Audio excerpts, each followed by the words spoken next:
বন্ধুরা, যখন আমি এই সিনটা প্রথমবার মোবাইলে দেখি ফার্স্ট টাইম, তখন ভাবতাম উপর থেকে ঝর্ণা নামছে আর তার সঙ্গে মানুষ ঝাঁপ দিচ্ছে।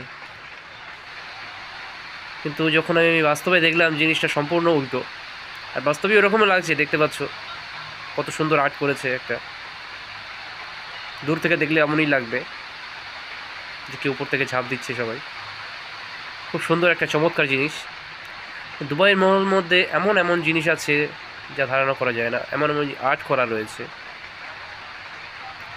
যেমন ডাইনোসরের কঙ্কাল, গিরগিটি, মাকড়সা, হুবহু একদম এর মধ্যে সব কিছু রাখা আছে, একদম আর্ট করা। দেখতে থাকুন লাস্ট পর্যন্ত, অবশ্যই ভালো লাগবে। দুবাই মল হচ্ছে দুনিয়ার লার্জেস্ট মল। এখানে জিনিসপত্র অনেক কস্টলি, অনেক দামি দামি জিনিস। এখানে কোনো চিপেস্ট জিনিস পাওয়া যায় না। অনেকের নেওয়ার আহমিয়াত থাকে না। যেমন আমরা ঘুরতে আসি, দেখতে আসি, অনেকে দেখতে আসে, অনেকে মার্কেটিংও করতে আসে,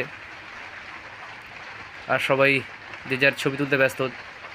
দেখতে পাচ্ছ সামনে একটা মাকড়সা আর্ট করা আছে, যেমন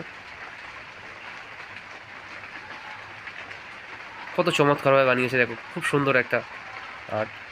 বাচ্চারা ওর কাছে গিয়ে খেলাধুলাও করছে। আমার মনে হয় এগুলো তো আমাদের এদিকে হলে এর আশেপাশে কেউ ঘেঁচতে দিত না, কিন্তু ওখানে বাচ্চা কাচ্চারাও খেলছে দুলচার সঙ্গে। আর গার্ড ওখানে বসে রয়েছে। একটা জাপানিজ ভাই আমাকে ডাকছে, দেখো একটা ছবি তোলার জন্য। ওনাকে একটা ছবি তুলে দিই, দেখতে থাকো লাস্ট পর্যন্ত। থ্যাংক ইউ ফর সব।